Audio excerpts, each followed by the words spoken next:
10 માણસો રોજના 5 કલાક કામ કરી 4 દિવસમાં 30 ખુરશીઓ બનાવે છે, તો 3 કલાક કામ કરી 2 દિવસમાં 50 ખુરશીઓ બનાવવા કેટલા માણસોની જરૂર પડે?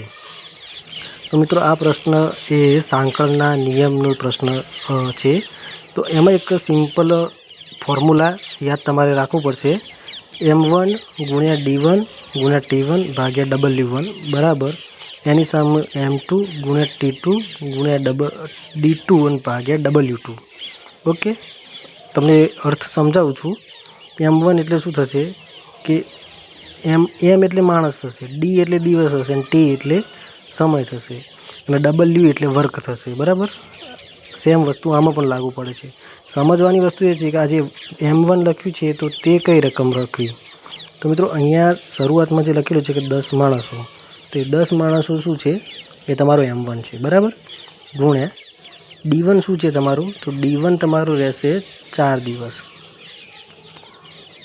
ગુણ્યા તમારા T1 રહેશે 5 કલાક. બરાબર, અને ભાગ્યા તમારું W1 શું રહેશે, તો 30 ખુરશીઓ બને છે.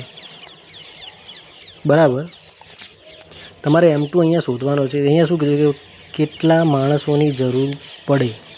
ઓકે, તો એ તો આપણે શોધવાનું છે, તો એને આપણે એમને રહેવા દઈશું. ગુણ્યા મને T2 આપેલું છે, તો T2 ક્યાં છે, 3 કલાક આપેલું છે. અને D1 આપેલું છે 2 દિવસ. શું મને W2 આપેલું છે? હા, 50 ખુરશીઓની વાત કરેલી છે. ઓકે, તો આ રીતે તમારે રકમ લખી દેવાની છે. રકમ લખ્યા બાદ તમારે શું કરવાનું છે, તો ક્રોસ ગુણાકાર કરવાનો છે. તો 10 ગુણ્યા 4 ગુણ્યા 5, હવે આ 50 ઉપર જશે તો એને આપણે ગુણી દઈશું, ભાગ્યા આ 30 આપણે નીચે હતા તો એમને એમ રખવા દઈશું. અને આ જે આખું પદ છે એ આપણે નીચે લાવીશું. આખા પદમાં 3 ગુણ્યા 2, કારણ કે M2 તો આપણે શોધવાનું છે, એને એમને એમ રહેવા દઈશું. તો હવે આપણે છેદ ઉડાડીશું. તો 10 તરી 30. ઓકે, પછી થશે 2 અને અહીંયા આવશે 25.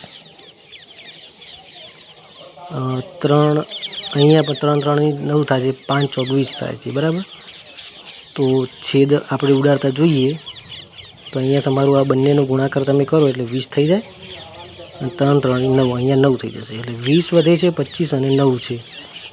ભાગ આઈ થિંક નહીં ચાલે, કારણ કે 25 દુ 50 થાય છે, એટલે 500 ભાગ્યા 9.